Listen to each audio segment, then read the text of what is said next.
Hello and welcome to Silver Age, Silver Screen, a podcast where we watch, discuss, and review sci-fi, cult, superhero, and other stereotypically geeky films. Or in the case of every 6 or so episodes, we just shit on weird comic books. I'm your co-host, Casey Jarms. And I'm your other co-host, Riley Thorpe. Yeah, and, a few months ago, we had a really fun episode where we just discussed the lamest comic book characters. And there were some pretty fucking lame ones.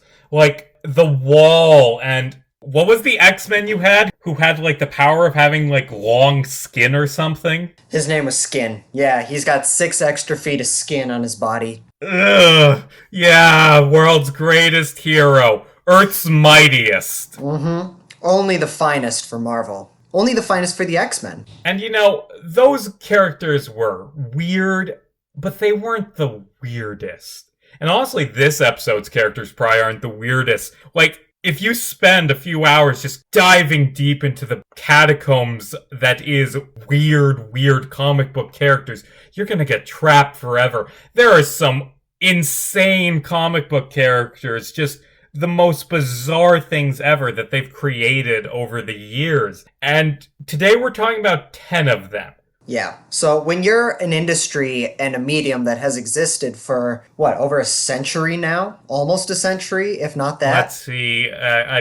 Comic books in general, longer than this, but superhero comics, which I guess is what we talk about, would be 1935. So 85 years of comic books. Or was it 36 or 34?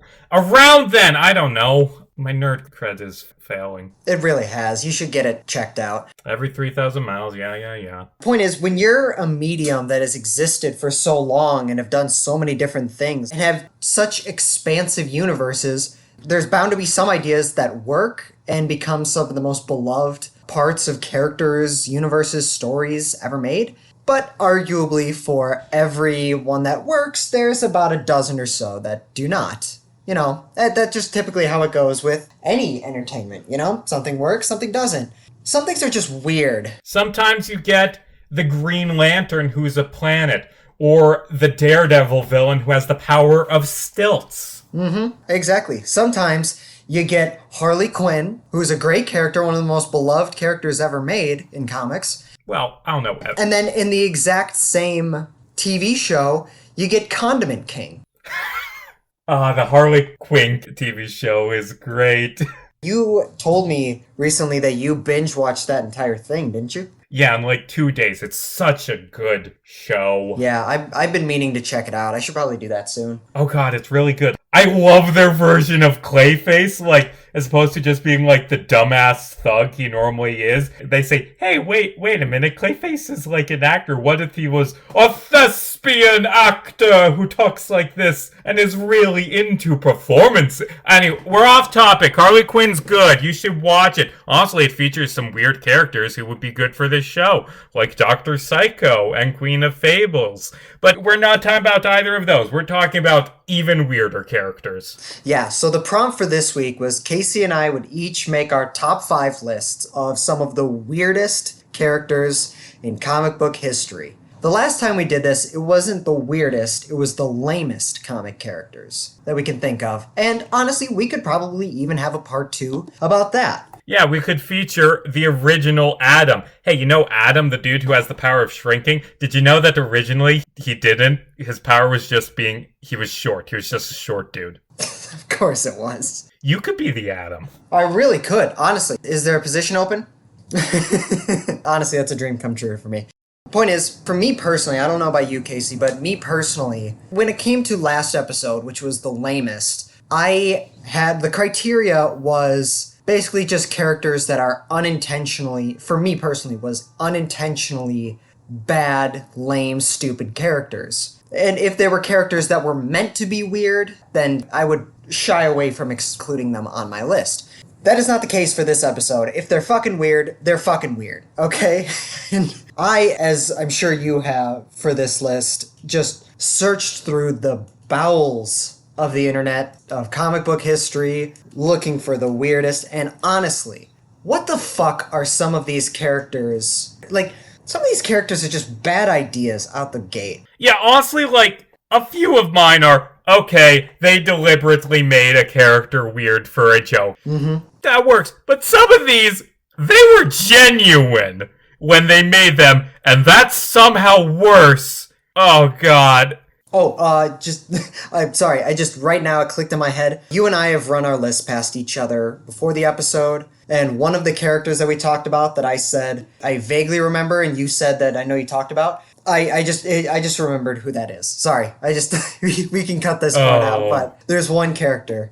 Oh, yeah. Marcus Immortus. I remembered who he is. Yay. Yikes. My favorite Captain Marvel character. Can't wait to see him in Captain Marvel 2. Yeah, I know, right? And again, like you said earlier, we could totally continue this. We could make a part 2, 3. Honestly, we can do these episodes for a long time, just coming up with the weirdest characters, because there's some fucking weird shit in comic books. Just to run past some of my honorable mentions, there's an X-Men character named Beak, who is a guy with feathers, a beak, and claws for hands. He can't fly. He's kind of half human, half bird. It's weird, okay? Other characters I have include Danny the Street. He's a Doom Patrol ally who is a giant sentient street. What? He's a street. And then he gets injured and becomes a brick. Yep. Exactly. Like, he's weird. It's a sentient street, that's weird, but that's also a Doom Patrol comic, so you kind of expect it. Another character in my honorable mentions is Clownface, who started off as a man in Arkham Asylum, an old man who was like comatose, brain dead, incapacitated, in a wheelchair, couldn't move, couldn't talk. He was being cared for at Arkham Asylum. No one knew his name. But then one day, one of the nurses discovers that the reason why he can't think or speak is because he is a piece of Clayface. Oh, that's actually clever. Yeah, like, because what Clayface can do is he can, like, split his body into pieces and become, like, different people, you know? Which the show Harley Quinn plays off the gimmick of. Yeah, and Batman the Animated Series had that episode where, like, a chunk of Clayface was, like, a little girl who, like, Robin had a crush on. Yeah, exactly. It's a very, very similar circumstance for Clownface. But it's revealed that the nurse that discovered that, yeah, that was the Joker in disguise. So, what? Joker took a piece of his DNA, put it into the piece of Clayface, and turned it into a Jokerized version of Clayface. Think John Carpenter's The Thing meets Clayface. And it's got the psyche of a Joker. It's fucking terrifying to look at and to think about. Like, it's weird, but it's not, arguably, I would argue that it's not the weirdest thing that's happened, and because it's actually really effective. It's weird in being terrifying, you know? I guess, just going through some honorable mentions, like, I don't have full lengthy entries written out for any of these, because they didn't make the top 5. There's Dynamite Thor, the Golden Age superhero, who has the power of just chucking dynamite at people. Of course. There's Gay Ghost, who was like a Golden Age superhero, who has a name that has a different meaning now. Yeah. And that's all anyone ever remembers him for. There's Muhammad Ali, who fought Superman once. Of course. There's Humpty Dumpty, the Batman villain, who's like, he looks like Humpty Dumpty, and he likes taking things apart and putting them back together, like his grandmother was evil to him, so he cut her apart, then tried to sew her back together. He's actually a sad character, who I kind of like. And finally, Marshall Mathers, better known by the secret alias Eminem. Yeah, there was a Punisher comic where he tried to murder Eminem. Yeah. Because Eminem's rapper friend was a drug dealer or something. I don't really remember the specifics. So, like, the Punisher, like, murdered Eminem's bodyguard and tried to blow him up, then they teamed up. It was a dumb comic. But yeah, Marshall Mathers exists in the Marvel Universe. Yes, he does. Wait, hold on. I just realized Eminem references superheroes a lot in his songs. Yeah. Eminem's like Deadpool. Yeah, Eminem actually, before he wanted to be a rapper, actually wanted to be a Marvel Comics writer, illustrator. Neat. Good for him. So, Riley, ready to get into the real meaty weirdos? Not yet. I actually have 3 more honorable mentions. One being Glob Herman, who was a teenager at Professor X's school for gifted youngsters. His skin was translucent because his body was made up of this particular type of lamp oil. Ew. He died because he caught fire, and it burned up his entire body. Oh my god, that's horrible. He burnt up because his body is flammable. Armless Tiger Man, who was a simple guy, a genius mechanic in Nazi Germany, who, in an accident, lost both of his arms. Now, what would you do if you were a genius mechanic at the time? Would you make yourself a pair of robotic arms like Jax from Mortal Kombat and find and track down the people that were responsible? I mean, no, because I don't exist in a comic book character, but if I was a comic book character, definitely. Yeah, you'd think that's what he would have done. No. He became a master kickboxer, filed his teeth down to points like a tiger. What? Allied himself with Red Skull, and started fighting alongside the Nazis in World War II against the forces of Captain America. Okay, that's super weird and stupid. He has no arms. Wait, isn't there another Marvel dude who doesn't have any arms? Like, he was a master swordsman, and he cut off his arms and replaced them with swords, and he needs to have a butler because he has swords for arms. He can't feed himself. Probably. That does sound familiar. Oh god, there are some weird comic characters.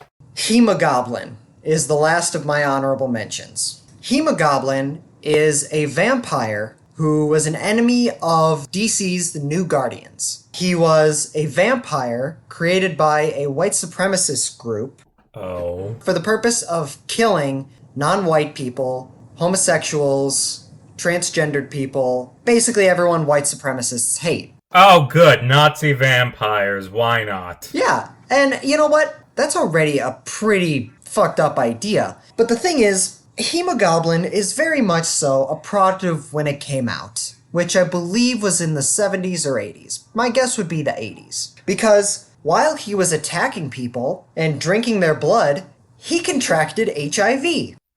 And in a battle with the New Guardians, he gave 3 members of the New Guardians HIV, the disease that causes AIDS. That was a plot point in a DC comic book 30 years ago. And I'm sure it was handled with the most respect possible. Of course. Absolutely. It was the 80s. Come on. The era of respect. Oh god, you just reminded me. I should have had this character on my list, and now he's going to be an honorable mention because I don't have time to do the proper research because I'm remembering him right this second. Yeah. There was a Batman story where the villain was the ghost of Elvis, and Batman fought the evils of rock and roll. Guess when this story came out? When? 90s. Of course it did. You know, the 90s, when there was the moral panic against rock and roll. That's a weird story. Really striking while the iron's hot, DC. But yeah, Riley, who's your first,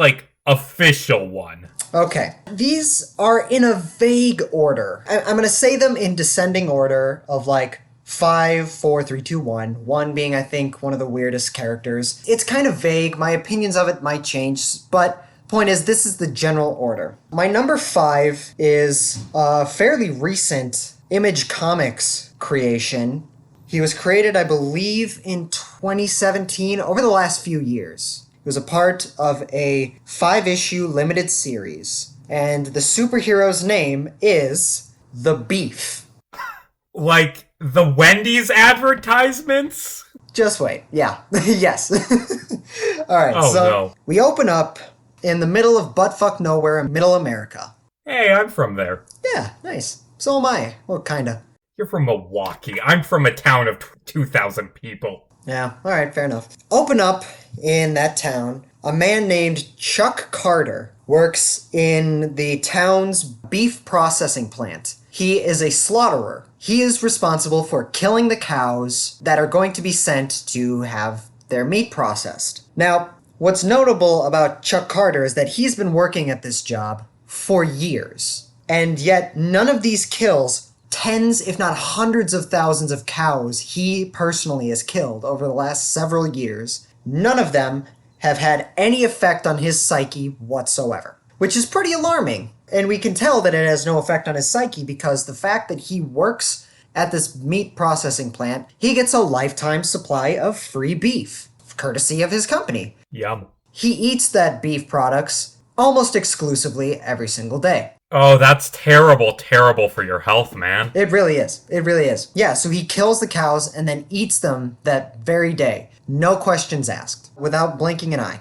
However, one day, he saw the love of his life, this beautiful woman, being chased by one of the cows at the farm. And she was going to get hurt by it, but before it was able to hurt her, one of Chuck's childhood bullies killed the cow to save her. Now, that cow died, quote-unquote, needlessly. And because of that, the death of that cow psychologically broke Chuck Carter. He lost his sanity, lost his temper, and due to the years of consuming toxic chemicals from beef products, he turned into a giant hulking monster made out of pure raw beef, known as the Beef. What? What makes him weird is that he is the Hulk, but instead of gamma radiation, it's beef. It's raw beef. It was a 5-issue mini limited series. The purpose of it was to be like, it was basically supposed to be a commentary on the meat production industry. Yeah, and you know what? That's fair. There's a lot of issues in the meat production industry. For instance, it keeps turning its employees into hulks. Yeah, exactly. What? Appreciate what you're doing. Think you may have missed the mark, dude. Of all the things you could have done after seeing a cow get murdered, I don't know, maybe go vegetarian, vegan if you're so inclined. But nope, he transforms. Whenever he gets mad, transforms into a giant monster made out of raw beef. That's my number 5, the Beef. Is he, like, evil?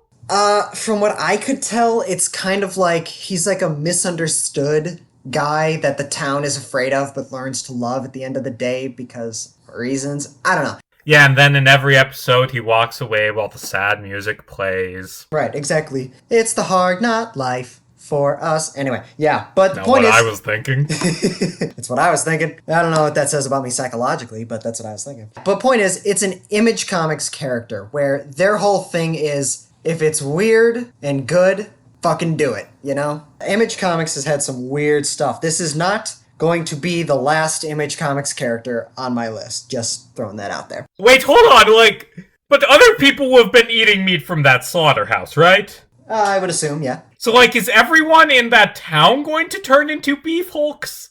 I don't know. I don't know. It's a story about a Hulk made out of beef. I don't know if the writers put a whole lot of emphasis on the logistics of this. All I'm imagining is, Muscular from My Hero Academia. Let me look up what this guy looks like. Oh, that's somehow even worse than what I was imagining. Oh, yeah. Yeah, no. I'm looking at Muscular right now, and I'm like, yeah, no, beef is worse. Yeah. Not to flex on you or anything, but yeah. It's fine. So, My Hero, I'm going old school, golden age, now in public domain weirdness. Nice. You know, Riley, a lot of people think of Wonder Woman as the first female superhero. Mm-hmm. She was not. This character, who a lot of people refer to as the first female superhero, came out in 1940, 1 year before Wonder Woman, who was 1941. More than a year, because I'm pretty sure Fantomah was February and Wonder Woman was October of their respective years. Point is, female superhero before Wonder Woman. I'm sure she's every bit as great of a character. Fantomah, which, by the way, her name does not have a consistent spelling, which says a lot about how much thought went into this character.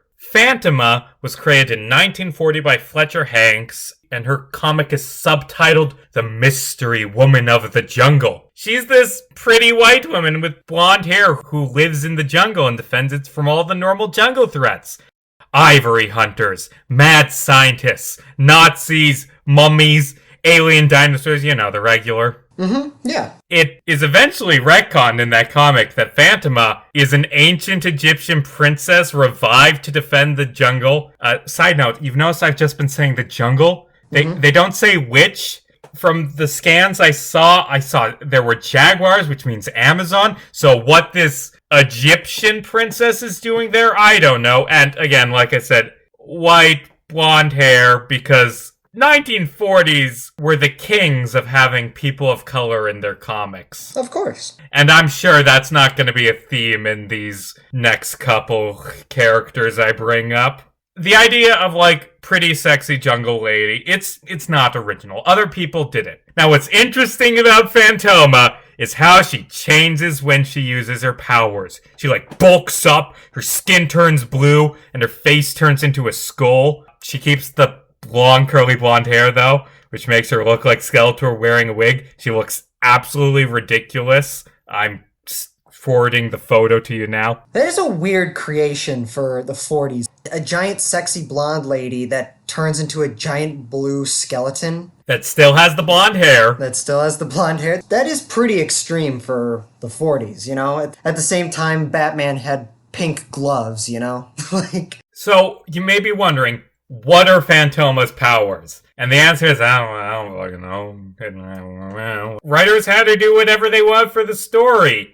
And you know, the fun thing about Fantomah is her stories are really weird and violent. Like, they always end with her doing these insane reality warping punishments using her Amazon Pharaoh magic to just fuck people over. There's an issue where she turns a man into a dandelion. There's an issue where she teleports a man to an asteroid populated by dinosaurs. There's an issue where she fights Nazis with an army of flying lions.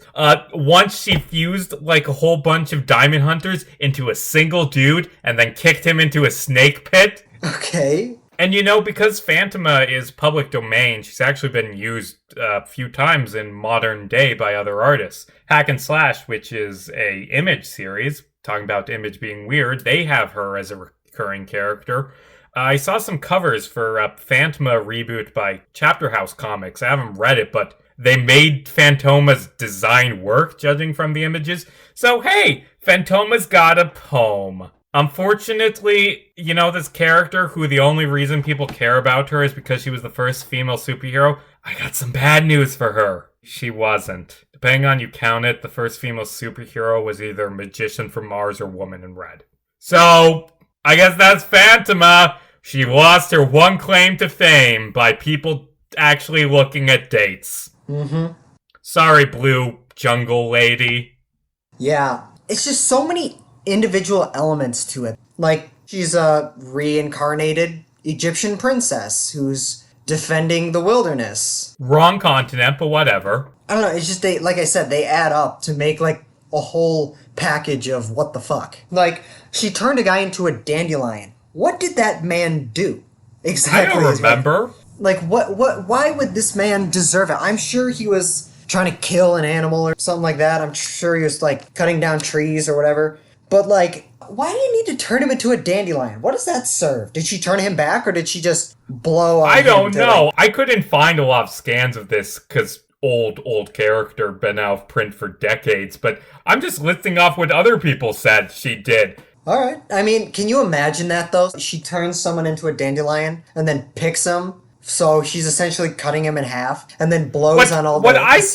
find weird is she fused 5 or whatever men together into a single man. Okay, that's already a punishment, and then she kicks him in the snake pit. I feel like there was a step there. Like, you could have gone with one or the other, but no, Fantomah went the extra mile and went with both. That's extreme. Who's next on your list? My number 4 is actually a character that you might find surprising. My number 4 is Marvel character The Man-Thing. For those of you who don't know, Man-Thing is the guardian of the Nexus, which is like the gateway to all other dimensions. It's located in the Everglades. He's attracted to emotion. He releases like a pheromone from his body that whenever people fear him, he'll touch them and the chemical will combine with the fear and that person will spontaneously combust. He can't talk, which means he has no character. He actually came out a couple months before the iconic DC character Swamp Thing.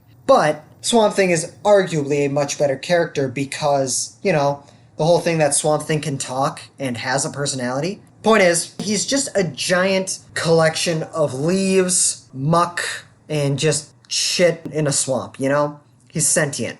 So that is pretty cerebral already. Pretty weird. Many people may not have even heard of him because, for all intents and purposes, he's a D-list character at best. He was created in Tales to Astonish way back in the day. I would argue he works better there because he is more of a one-off villain. He's a giant plant monster, which is a concept almost as old as comic books themselves, you know? It works really well in this idea of Tales to Astonish, but like I said, he's not a real interesting character. Now, the reason why he's on this list is because a couple years ago, Marvel tried reinventing the character of Man-Thing by giving him a whole new personality, a story, and just rebooting him entirely. Now, let me back up for a second. Over the last 10-15 years, what Marvel and DC have been doing is they've started commissioning previously established writers to work on certain characters of theirs. They've hired Kevin Smith, Brad Meltzer, everyone's favorite Joss Whedon,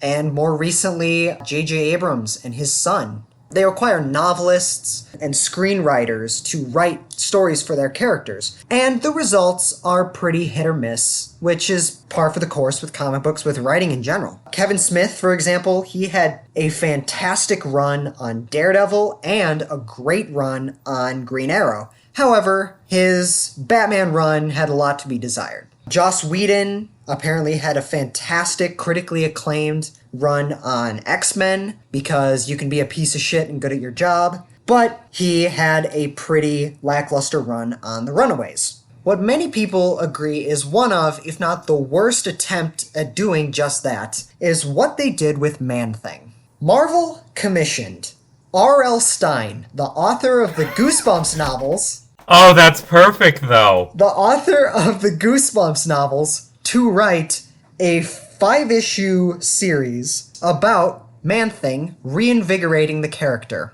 Did it end with, like, a random stupid plot twist? Yes, it did, and I'll get into that. Of course it did. But, more specifically, the comic opens up with Man-Thing in a swamp being attacked by a giant centipede monster. And the centipede monster is tormenting him. And in one breath, the centipede monster says, "Whoa, I didn't know they could pile human waste that high. Where does the swamp end and you begin? You think you're attractive just because you attract flies? Here's a newsflash. They have this new thing called deodorant. Get back to the swamp. There's a gator waiting for his breakfast." That's how this comic begins. Now, does that sound funny to you? Were you laughing at any of those lines, Casey? No, I was not, no. Yeah. Although, to be fair, I mean, he's right. I never thought about this, but Man-Thing must stink. Yeah. Well, here's the thing. It turns out that Man-Thing is not actually fighting this monster. He's on a... Keep going.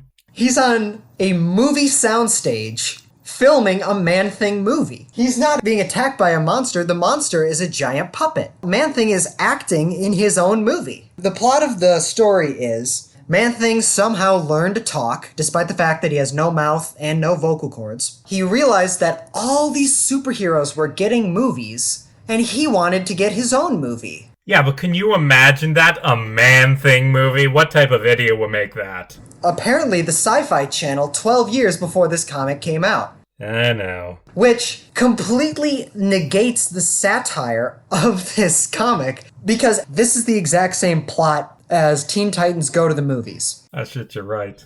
Now, when someone says Teen Titans Go, you know, the Cartoon Network kids show did it better, you know that's bad. But point is, I'll speed up here, take a lot of time, but basically, there's not a Man-Thing movie. Now he's trying to get a Man-Thing movie made, and he's doing it himself, and he's playing himself. Yeah, but there was a Man-Thing movie, so that completely negates the satire, making it null and void. I don't think this comic can really describe with big words like satire. No. Basically, the movie, though they only just started filming, is already testing poorly with audiences. So the studio cancels it. Man-Thing, he's walking down the Hollywood Boulevard when he's attacked by a giant mirror version of himself. Do we get an explanation at any point in this entire 5-issue series about what the hell this thing is? No, we do not. But he fights it, and all the while, he is making painfully bad, unfunny one-liners the entire fucking time. Like those lines that I said that the centipede was using, that's the level of humor. None of the jokes land. But somehow R.L. Stine thought it was funny, believe the flies line. You think you're attractive just because you attract flies? Yeah, that comes out twice in this series. Oh my god, no. Point is, having lost his movie role, he goes back to the swamp where he's attacked by a giant crocodile, or a giant alligator, giant snakes. He ties the snakes' necks together, calls it, hey, let's call this a tie, you know? Fuck. He meets a woman that's lost in the swamp. He brings her along this entire journey, him traveling through the Nexus, trying to find, I think it's the Allfather, who is essentially not Odin, another guardian of the Nexus in a different dimension. So he's just dimension hopping, trying to find this guy, save him. He fights giant monsters. He fights a giant eldritch god, and the god makes a joke about Bitcoin. Ugh. That girl that he met in the middle of the swamp, she's kind of become a love interest.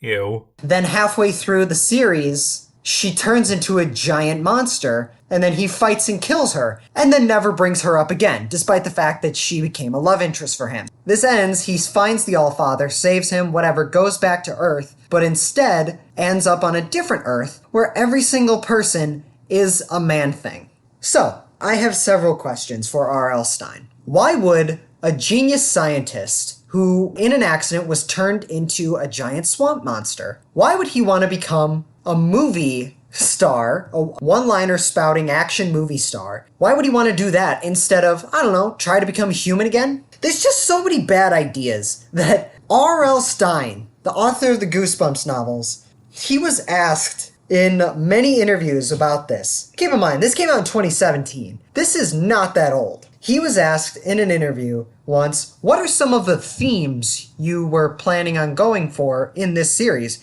And he said, and I quote, oh no, nothing I write has themes or any deeper meanings whatsoever. Nope, I'm just a plot guy. I write an outline, come up with a plot, and write it. Nothing I write has deeper meanings. And then they're like, okay. In a completely different interview, he was asked, what are your goals with having written this? And he goes, I don't have any goals. I just write a plot. I mean, at least he's honest. Yeah, exactly. So, basically, the reason why Man-Thing is on my list is because this one specific portrayal of him, the one time Marvel tried to take Man-Thing and turn him into an interesting character, it's unfunny, poorly written, just everything about it. The art is actually pretty good. It's a waste of talented artists, but it's just so bad. And it's so weird. Like, Man-Thing already is weird. But then they turn him into a one-liner spouting action movie star trying to get his own movie made, despite the fact that a movie has been made about Man-Thing. Then he goes through other dimensions, ends up in a Man-Thing world. That's why he's on my list. That's why he's number 4. He's a D-list character, already weird. They took him in an even weirder direction. Thank you, R.L. Stine. All that just sounds dumb, is the thing. Mm-hmm. Well, I mean, it was made by the guy who fucking wrote Goosebumps, so, like, There were some good Goosebumps stories. I mean, most of them were hot garbage, but occasionally it was a good series. And you know what? I did watch, when I was a kid, I watched the Goosebumps show. You know what? No disrespect if you like those books. I'm just saying, they're not exactly the Great Gatsby. Not even the author says that, okay? So, I love chill out. In The Great Gatsby, where at the end it reveals that Jay was actually a werewolf. I know, right? That's why he couldn't swim. Finally, we have answered the question of whether or not werewolves can swim. I mean, the silver bullet George had didn't help, but you know. It turns out it wasn't actually the green light that he was staring at. It was the moon! Anyway, Casey, who's your number 4? I'm going to give a content warning for the next section of this podcast. Okay. We're going to be talking about rape. Yes. Because we're talking about that awful, awful, awful comic that is Avengers number 200. So, like, skip ahead 5-10 minutes. I'm going to put the ad break after this. So that's a good place to start listening again, like during the ad break, if you just back up till you're in there. Just warning, this is dark. It's some horrible shit that we need to mock because of how bad it is.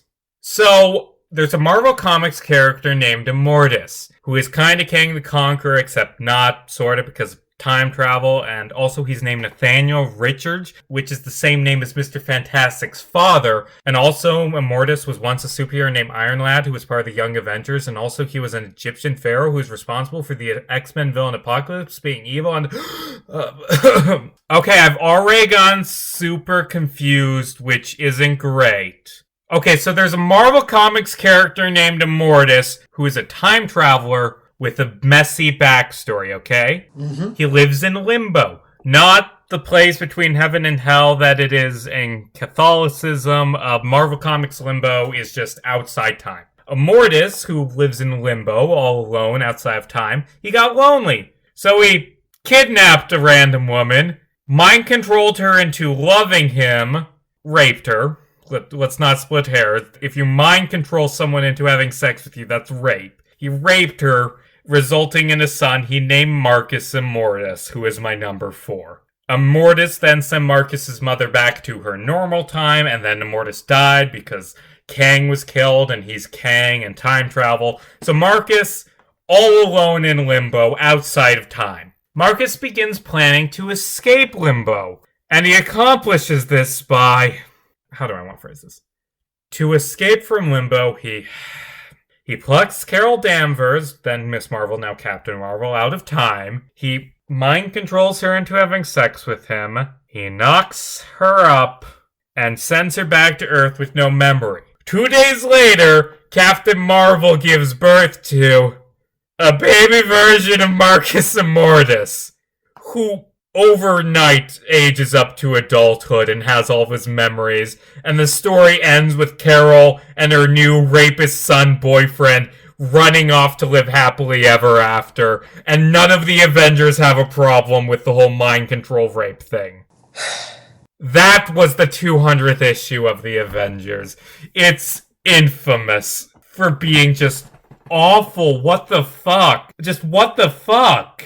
It's fucking disgusting. Honestly, like, who the fuck thought that that was even remotely a good idea to take Ms. Marvel, one of the most iconic feminist heroes in the Marvel Universe, one of the most popular female superheroes at the time, and having a story where she enjoys being raped by her son and all of her friends have no problem with it. Yeah, what the fuck? And here's the thing about this fucking abortion of a story. I looked up who wrote it, and that just confused me more. It had 4 different writers, first of all, which means that there were 4 men who saw the script of this, and none of them stopped and said, hey, this is kind of fucked up, let's not do this. Mm-hmm. And secondly, all of the people who worked on this were accomplished writers. Jim Shooter, who wrote Secret Wars, George Perez, who did a bunch of stuff on X-Men, Bob Layton, founder of Valiant Comics, David Mickeline, who created Venom and War Machine. These were industry veterans with high pedigrees who made this weird story about Captain Marvel being raped by her son and giving birth to him. I don't know how this happened. Fortunately, Marcus eventually died and Carol was freed of mind control. She didn't come back to the Avengers, though. She was pissed at them because, yeah, she should be pissed. Yeah, I'm pretty sure the very next issue after that was Marvel doing damage control. No. No? It wasn't. It took a year for them to do damage control. Actually, you know what, now that I think about it, I think I know who to blame. One of the writers was the editor-in-chief, so I feel like if it was him, that explains why no one said anything. But yeah, it took a year for them to undo this. Wow. I obviously have heard of this, and it's fucking terrible, disgusting. It's so fucked up. But one of the things I heard about it was, once Marvel started doing damage control, Carol went back to the Avengers and was like, what the fuck, guys? Fuck you, and left the team. Yeah, she joined the X-Men after that, which, honestly, that doesn't track. She's now a mutant, but you know what? Better than the Avengers, I guess. Yeah. Honestly, I would blame the editor-in-chief on that, because it's like, if 4 industry-established people were working on that, you understand how many hands that story had to pass through to get published to the world? So many people were like, sure, to it. That's one of the most fucked up parts about it. The other problem I have is, like, you and I are writers, Casey. I mean, you're, like, more an established writer than I am. Well, you're like a film writer. Yeah, I'm a screenwriter. You're a novelist. I say as if that doesn't make me sound like a total douchebag. Yeah. You and I understand the idea that we take certain story beats, certain directions with characters for serving a purpose. What the fuck does this serve? Like, what is the purpose of taking Ms. Marvel, Carol Danvers, feminist hero, one of the most popular female superheroes of the time, and making her a willing victim of sexual assault? Like, what the fuck? It accomplishes, I'm guessing, one of the guys who worked on this was really into this sort of thing and just wrote it into his work. Keep it off the page, man. Please tell me you have a more lighthearted one to get us out of this rut. Oh, yes, I do.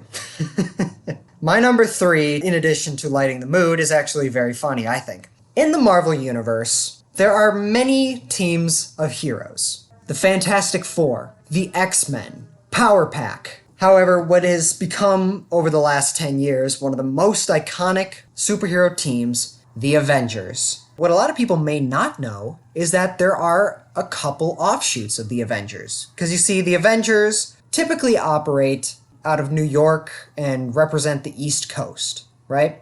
However, there's also another offshoot of them called the West Coast Avengers, which was founded by Hawkeye and his wife Mockingbird and Rhodey, who at the time was Silver Centurion instead of being War Machine. I'm sure people might have heard of that. Less people probably know about is that there is an unofficial Avengers branch that operates throughout the Midwest. This team is, of course, the Great Lakes Avengers. Woo! Fighting for Chicago!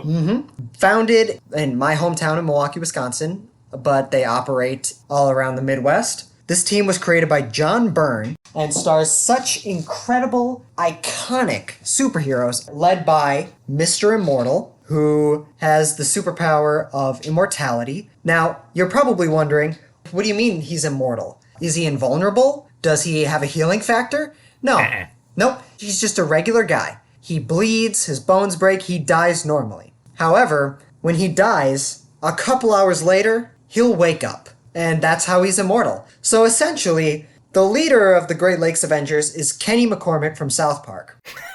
Shit, you're right. Also on the team is Dinosaur, a sexy alien humanoid dinosaur character, complete with bright pink skin, scales, giant beady eyes, sharp teeth, a triangular head, and wings. And to answer your next question, Casey, yes, Dinosaur and Mr. Immortal are in a sexual relationship. Okey-doke.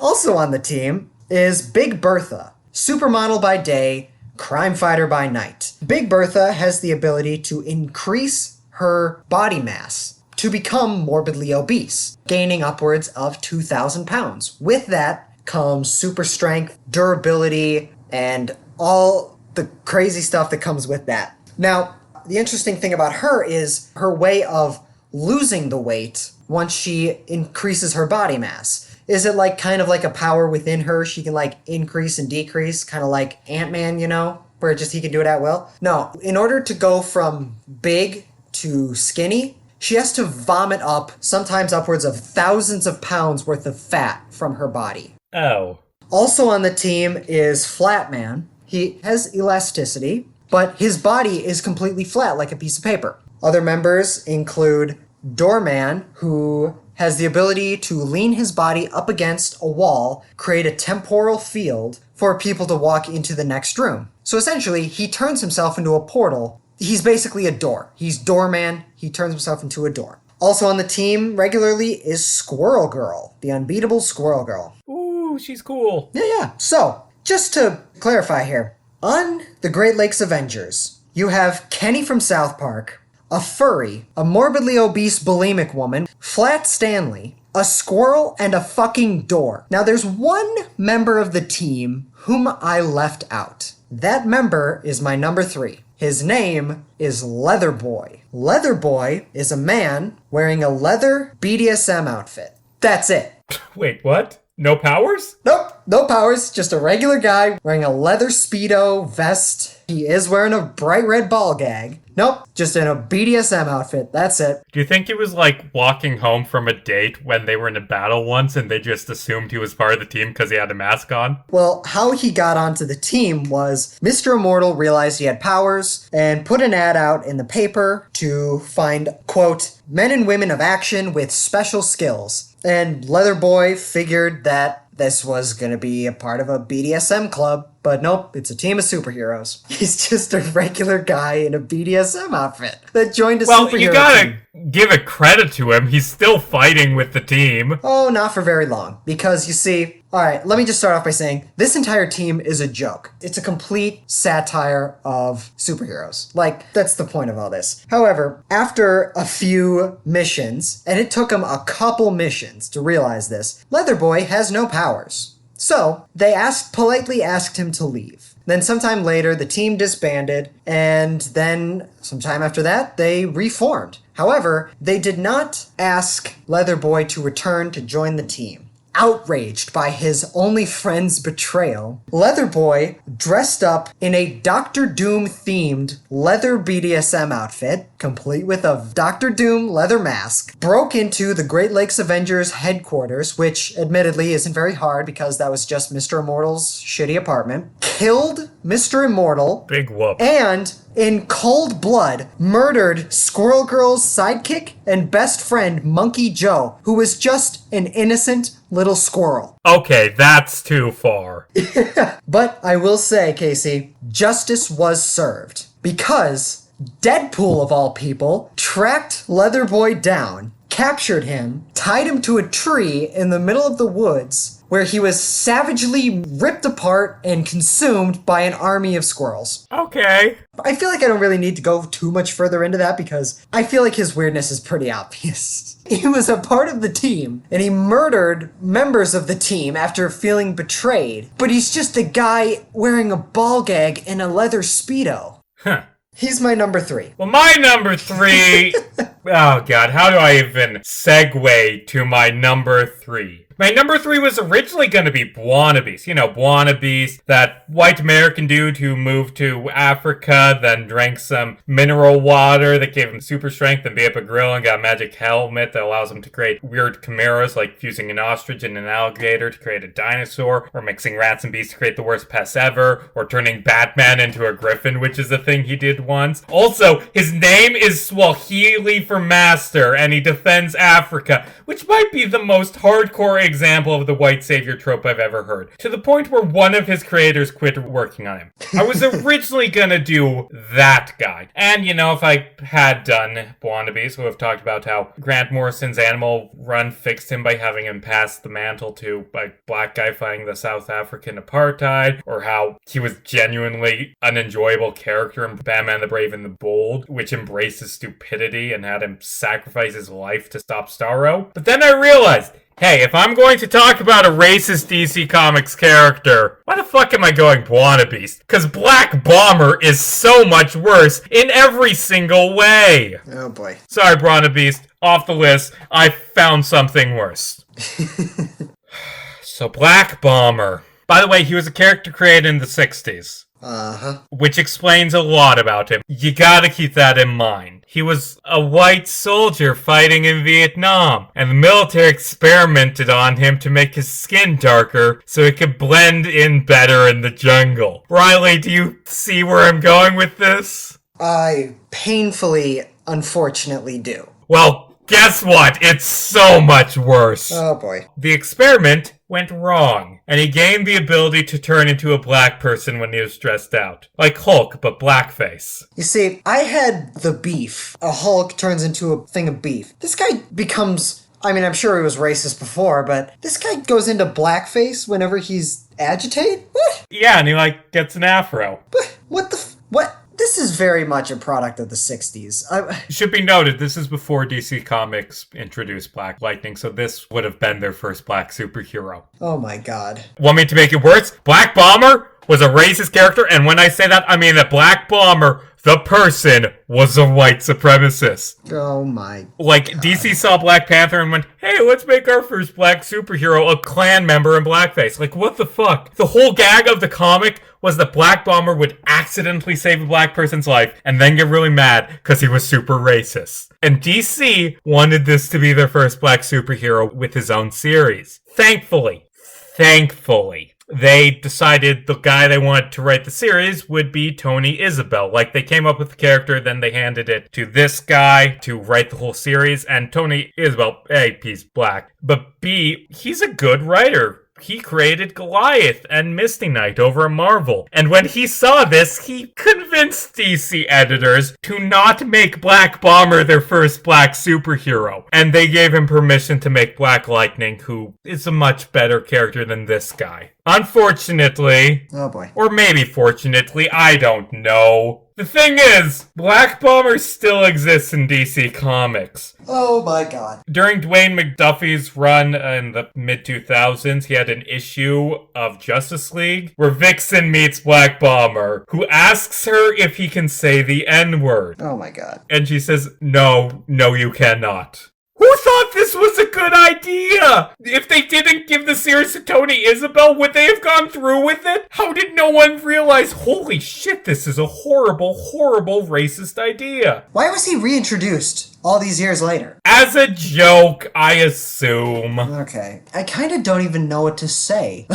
That's just really fucking bad in every fucking possible sense of the word. Like, from every angle of it. That's just bad. Literally everything about it. It's offensive, it's racist, it's a stupid idea, it's fucked up from DC's part. I mean, saying, it was in the 60s, that obviously we're not excusing it in any way. I mean, thankfully, Black Lightning ended up being the first. Yeah, thank God they didn't go with this. Yeah. Oh, and by the way, this idea was kind of reused by Marvel, because they had an arc where Punisher gets face surgery and it goes wrong and he becomes black. Mm-hmm. Also, there was an issue of Superman, I believe it was in the 40s or 50s, where Lois Lane went into a machine. Oh my God, I forgot. Oh shit, yeah, you're right. Oh boy, that was bad. Yeah. Race bending in comics is just bad. Race bending in general is just bad. When an entire company is going to such great lengths to find a way to do it, it just gets so much worse. You know, actually, now that I think about it, there is a very famous Marvel Comics character who had their race magically changed and it stuck, and, like, people forget that this character was white when they were introduced. No, who's that? Psylocke. Psylocke was a white lady when she was introduced, and then she got into a weird science experiment that made her Asian. There are so many things wrong with that. Riley, what's your number 2? I have a lot of downers in this, I just realized. Well, luckily for you, the rest of mine are gonna bring you up. This character is not Marvel, not DC, not even Image. This character is from Dynamite Comics, featured in the Garth Ennis series, The Boys. And you knew Garth Ennis is going to be on a list of weird comic book characters. I have a Garth Ennis character later on this list. Yeah, you do.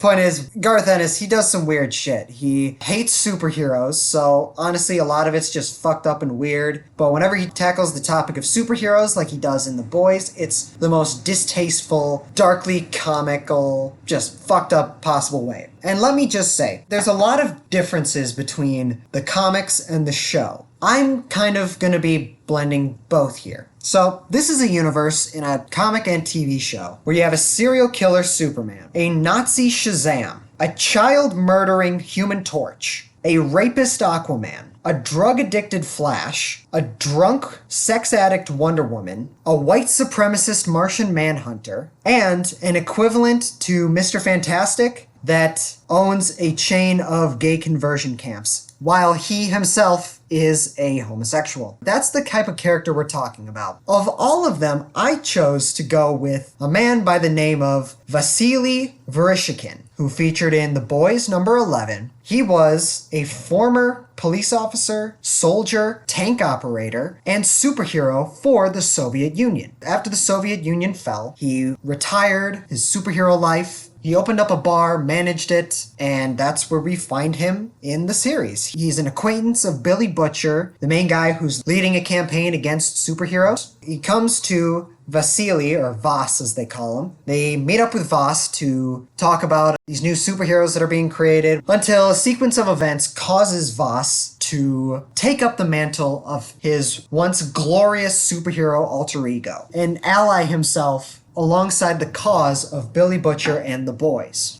Vasily Vereshchin's superhero alter ego is named Love Sausage. Now, in the comics, Love Sausage's superpowers include super strength, durability, speed. Basically, he's a fat Russian Captain America, or how the upcoming Black Widow movie will be portraying the Red Guardian. That's basically what he is. He's a fat Russian Captain America. And that's the extent of his powers. However, I will not be referring to his character in the comics. I will be talking about his brief but very memorable cameo in the Amazon Prime The Boys television series, where they did a bit of changing of his character. He no longer, we don't know if he has the rest of his powers, but in the show, the showrunners changed his power to elasticity. Now you may be wondering, what's so weird about that? There's a lot of characters that have elasticity as their powers. Mr. Fantastic, Elastigirl, Plastic Man, Elongated Man. Hell, he's not even the only superhero with elasticity in the Boys universe. The reason why he's my number 2 is not so much his powers, more so the limitation of his powers. His elasticity is limited to only being able to use it on one part of his body. Oh my god, just fucking say it, Riley. I'm on the edge of my seat because I know who this character is. Just say it. In the show The Boys, Love Sausage can only use elasticity on his penis. Oh. So, I will say, they didn't just pull that out of nowhere. I know you're probably wondering, how the hell did they get that? What? How the hell did they go from Captain America to... Well, I'll tell you. You see, the joke with Love Sausage in the comic is that he is drawn with a very massive, and I'm talking impressively massive bulge in his pants. If you're... I don't know about you, Casey, but if you're looking at the same photo I am... I am. Why did you bring me to this hell? Because I wanted to let everybody know that his tip is almost touching his kneecap. That's impressive right there. So, point is, in the comics, he just has a massive dick. And in the show, they're like, alright, we're not going to use him as an actual character, so we'll just make a joke about his dick. Which is essentially a big part of who he is in the comics. Just a big dick joke. And yeah, that's why he's my number 2. So my number 2, blocking the last 5 minutes from my memory, my number 2. So, Warner Brothers, massive media conglomerate, actually kind of scary.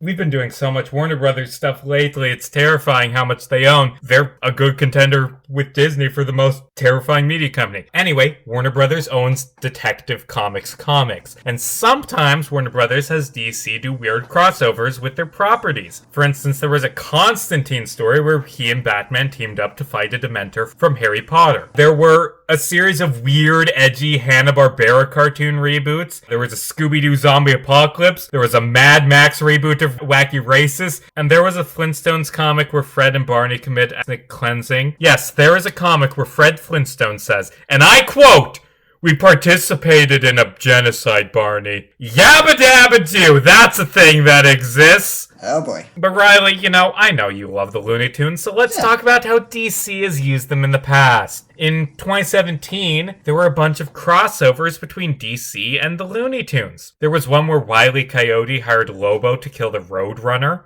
There was a surprisingly good crossover between Batman and Elmer Fudd. And there was one where Lex Luthor hires Porky Pig because Porky Pig is good at Bitcoin. Okay. But of course he is. But my favorite, DC Looney Tunes thing has to be the 5th issue of Grant Morrison's Animal Man, titled Coyote Gospel, where Animal Man meets Wile E. Coyote. And admittedly, he's called Crafty Coyote, but come on, it's Wile E. Coyote. So, Crafty Coyote got tired of being injured in his hunt for the Roadrunner, so he broke into heaven and confronted God about his hellish existence. And God made a deal with the coyote that he would live an eternity of suffering in hell alone, and in return God would spare the Looney Tunes world. Crafty Coyote lands in the DC universe, which I guess is hell for cartoon characters. All right. Which means all those other DC crossovers I talked about earlier, yeah, that's hell. Porky Pig is in hell. Yeah. And his hell is working for Lex Luthor.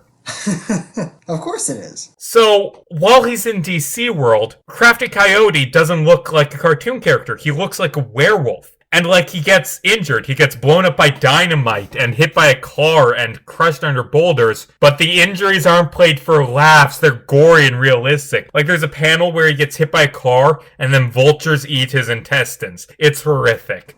Crafty is eventually killed by a hunter and dies lying in the middle of a four-way intersection, his arms stretched out like he's been crucified. And God, who is implied to be a comic artist because this is Grant Morrison's Animal Run and it's that kind of thing. It's honestly best comic I've ever read, but it's a weird one. The comic ends with God closing off the story by saying, "That's all, folks," as Wile E. Coyote is crucified. Okay. Wow. See, I have heard of a lot of crossover between DC Comics and the Looney Tunes. Like, for example, right now, I'm looking at the image of Wile E. Coyote confronting Lobo about killing the Roadrunner. Yeah, but wouldn't you like Wile E. Coyote confronting God about his hellish existence? And God sending him to hell for disobeying him? I mean, let's be honest. Wile E. Coyote's a fucking piece of shit. You know? Like, dude, at a point, you've been trying to hunt down this Roadrunner for, like, 80 years now. Get some different food, man. I mean, he did try and kill Bugs Bunny once. It went even worse than his normal hunt. I'm also looking at a crossover between Harley Quinn and Gossamer. Gossamer is the giant orange monster created by the witch. Yeah, I'm pretty sure there was Catwoman adopts Sylvester and Tweety or something. Yeah, I'm looking at that right now as well. There was also another DC meets Looney Tunes where all of the Looney Tunes were in this realistic Western style world and they were all people and I don't know, it was just weird and gritty, but Wile E. Coyote in Animal Man gets hit by a car and savagely ripped apart by vultures, huh? Yeah. That is pretty weird. I'm not gonna lie. But is it weirder than your weirdest? I would say so. Yes. Just to the sheer bizarreness of how the fuck this happened. Us reviewing Howard the Duck last week got me thinking about a story I heard that I had forgotten for a while, but I think it's hilarious and was perfect for this list. Howard the Duck is not on my list. Just throwing that out there right now. Not even when he gets transformed into a mouse with really big titties? Unfortunately not. Who is on my list is another anthropomorphic duck owned by a completely different company. This character being Leonard the Duck, owned by Image Comics. Now, you look at Leonard the Duck. He is a shameless ripoff of Howard the Duck. Like, literally, beat for beat. Look, design, story, character, everything. He basically is Howard the Duck. So, yes, Howard the Duck is very weird, but he's just kind of like a second-rate Howard the Duck, right? Well, the reason why he's my number one is not so much his character, more so his origin. Allow me to tell you a story that begins in our real world. In the 1970s, a man by the name of Steve Gerber created the Marvel character Howard the Duck and wrote Howard the Duck for many years. However, at a point, he decided he was fed up with Marvel, fed up with the pay, and he quit. He broke his contract and he quit. However, he wanted to take Howard the Duck with him because that was his brainchild. Marvel, especially at the time, whatever creators create in the Marvel Universe, Marvel owns. I mean, now they have like Icon, which is more so creator-owned stuff, but if you make a character in the Marvel Universe, Marvel owns that character. If you leave or quit or get fired, you cannot take that character with you. That is Marvel's property now. So, Steve Gerber was unable to get the rights to Howard the Duck. And because of that, he went to go work with Eclipse Comics to create a new duck-themed character called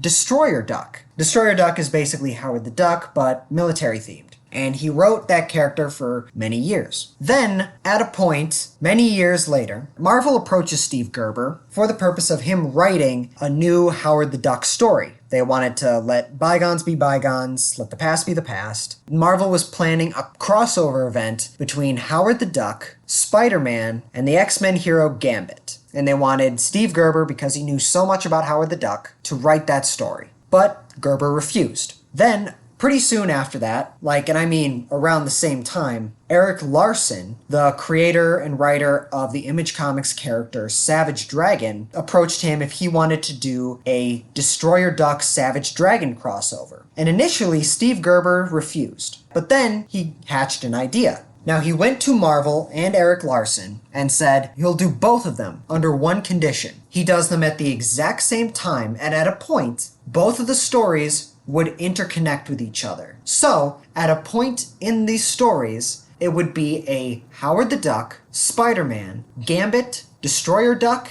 and Savage Dragon crossover. Marvel is printing their own version of the story, which was the Howard the Duck, Spider-Man, Gambit story, and Image Comics was printing the Savage Dragon, Destroyer Duck crossover. And at a point, they would cross over into each other's story. Steve Gerber starts collaborating and writing both of these stories. At a point in the climax, all the heroes have joined forces, and the villain of the story, who's named Elf with a Gun, he's an elf with a gun, that's it. He blasts Howard the Duck with a cloning machine and creates hundreds of clones of Howard the Duck. And it's this whole, oh my god, who's the real Howard the Duck? But then eventually the heroes find the real Howard the Duck, defeat all the clones, stop Elf with a Gun, and the day is saved. All the heroes part ways, Savage Dragon and Destroyer Duck go back to their universe, Howard the Duck, Spider-Man, Gambit, they go back onto their lives, and the day is saved. However, that's Marvel's definition of what happened. In the Image Comics story, the Savage Dragon and Destroyer Duck story, there's a couple extra panels. Those panels depict Destroyer Duck and Savage Dragon finding the real Howard the Duck,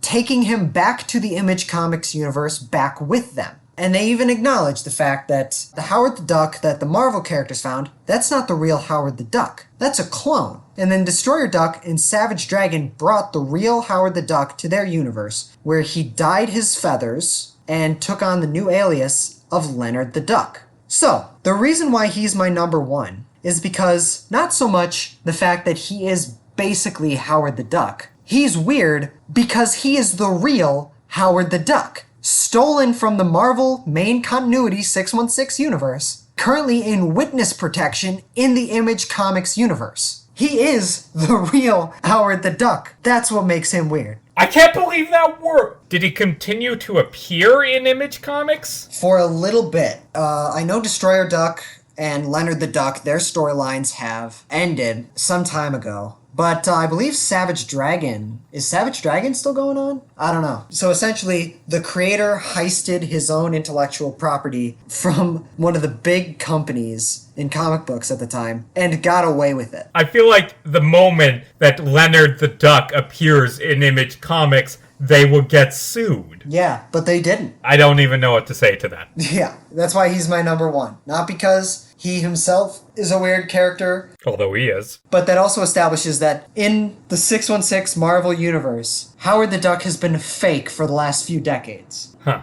So, we've reached the end of the list. There's only one left. So far, we've talked about the Beef, Fantomah, Man-Thing, Marcus Immortus, Leather Boy, Black Bomber, Love Sausage, Crafty Coyote, Leonard the Duck. Who could top this list? Well, shit, let's just top it with what topped the last one. Last time we did this, you broke me, Riley. You broke me by bringing up Dog Welder, a superhero who carries around a blowtorch and welds dogs to people's faces. Which is ridiculous and also doesn't make sense from a welding perspective. Oh, and by the way, in that you asked, where does he get the dogs? I looked it up. He kills them, Riley. He kills dogs so he can weld them to criminals' faces. Of course he does. Thank you, Garth Ennis. Thank you. Yeah. Although, actually, he was created by Steve Dillon, apparently. But he was written almost exclusively by Garth Ennis, so whatever. Now, can I be honest? We just mocked the concept of Dog Welder last time, which is a shame, because we could have gone so much further into it. Because everything about this character is a new level of fucking stupid, and I love it. Dog Welder is a member of Section 8, a group of loser superheroes who are supporting characters in Hitman by Garth Ennis and John McCree. Other members of Section 8 include Six Pack, an alcoholic idiot who gets into bar fights and misremembers them as him fighting supervillains. Bueno Excelente, a porn star who can only say the words bueno and excelente, and also apparently he raped Kyle Rayner, which is okay. Phlegm Jam, who has the ability to cough up a lot of phlegm. Friendly Fire, who has the powers you would expect from the name Friendly Fire. He shoots his teammates. They have a bad parody of Arnold Schwarzenegger and a French dude who beats people to death with a baguette. Truly, DC's greatest team of superheroes. After all of the team but Six Pack was killed by monsters from the Cthulhu mythos, yes, that's how they died, Six Pack had a conversation with the Phantom Stranger, who said that all of them went to limbo. Except Dog Welder. He went to hell because of course he did. I quote, he welded dogs to people for fuck's sake. That's a direct quote from the Phantom Stranger. Dog Welder is so weird that the Phantom Stranger said fuck. Now, it should be noted, the DC Universe version of Limbo isn't the Catholic mid-place. It isn't the time travel place from Marvel. Limbo is a place that showed up in Ambush Bug, Animal Man, and Final Crisis. It's where comic characters go when they're removed from continuity. All of Limbo is weird enough to get its own section on this list, but think about what that means. Dog Welder was so fucking evil that he escaped being erased from reality and instead got sent to hell. And you know what? Dog Welder's not actually my pick. No? This is just lead up to an even weirder character. The reason I'm talking about Dog Welder is because my number one is Dog Welder 2. That's right, Dog Welder got a legacy character. The second Dog Welder was an ordinary man who brought the original's gear from an antique store and got possessed by the old one. Then he welded the family's dog to his children's faces and joined up with the new version of Section 8. This new version of Dog Welder, like the original, can't talk, but John Constantine teaches him he can use dead dogs as puppets to communicate. Alright. So while the team is in Egypt, Dog Welder meets the spirit of the last Dog Welder and learns that his dog welding powers are actually a curse from Anubis, the dog-faced Egyptian god of the dead. How can this get weirder, Riley? Well, Dog Welder learns that Sirius A and Sirius B are expanding, and that it's gonna destroy the Earth. So he steals a spaceship, flies to these stars that, by the way, are 8.6 goddamn light years away. And Dog Welder summons the souls of all past Dog Welders, and uses their power to weld Sirius A and Sirius B back together. Because it's the dog star. He welds dogs. He welds two stars together to save the Earth. That's my number one. Dog Welder. The man who is so good at welding dogs to people's faces that he saved the world. So I salute you, sir. How does he use dead dogs as puppets if he can't talk? I don't know. Dog Welder magic. And that's the question you have? I said he moves stars and you're questioning how he uses ventriloquism? Yes. I need to know this information, Casey. You know, like you said at the beginning of... Fuck. Like you said at the beginning of talking about Dog Welder, we only talked about the concept of Dog Welder in the last episode. I knew nothing about Dog Welder. Honestly, I thought he was just kind of like a one-off character. I never would have in a million years guessed the idea that he could weld stars together. Yeah, honestly, I think if we're being technical, that makes him stronger than Superman. Yeah. Or at the very least, on par. Like, what's stronger, a supernova or moving a star? And you know what the best part of all this is? What? We have not scratched the surface on weird comic characters. No. There are weirder than this, I guarantee. Oh yeah, we can do this. Like, make this a regular thing if we want to. We can keep just amazing each other with whatever the fuck we come up with. Like, why the fuck did Dog Welder become a legacy character? Of all the characters that you could have chosen to continue, Why do I have a Dog Welder 2 when I don't have a Firefly Season 2? Of all the things you could have done, why Dog Welder? Why Dog Welder the character? I don't know. I'm struggling to come up with ideas to say about this. You win. You win. Yay! Dog Welder 2 is weirder than Leonard the Duck, by far. Riley, where can they find you? You can find the show on Instagram, Facebook, Twitter, TikTok, and YouTube at Silver Age Silver Screen. You can all find me on YouTube at Riley Thorpe, where you can check out all of my short films. You can find me on Instagram and TikTok at Riley James Thorpe, where you can check out all my content. You can find me on Twitter at JarmesCasey, JarmesCasey. You can also find basically everything I've ever done at caseyjarms.wordpress.com. Got a bunch of writings, bunch of games, few oddities there. I made a video essay when this comes out a few months back where I talked about superheroes a bunch. I mentioned Animal Man 3 times here, and I talked about why I love Animal Man in that video. It's called My Hero Academia, Superheroes in the Status Quo. Go watch it. We'll be back next week, assuming we don't eat so many hamburgers that we Hulk out. Or buy Dog Welder's costume at an antique store and get possessed by an ancient Egyptian god to get enough power to weld fucking stars together. Yeah, let's try and avoid that. Next episode, we're going to continue the theme of just weird shit. Because we're talking about the Super Mario Bros. Movie, which is somehow even weirder than the game. Yep. As always, I'm Casey Jarms. And I'm Riley Thorpe. And hey, it's just comic books. Don't lose your head about it. Especially not to a ladder.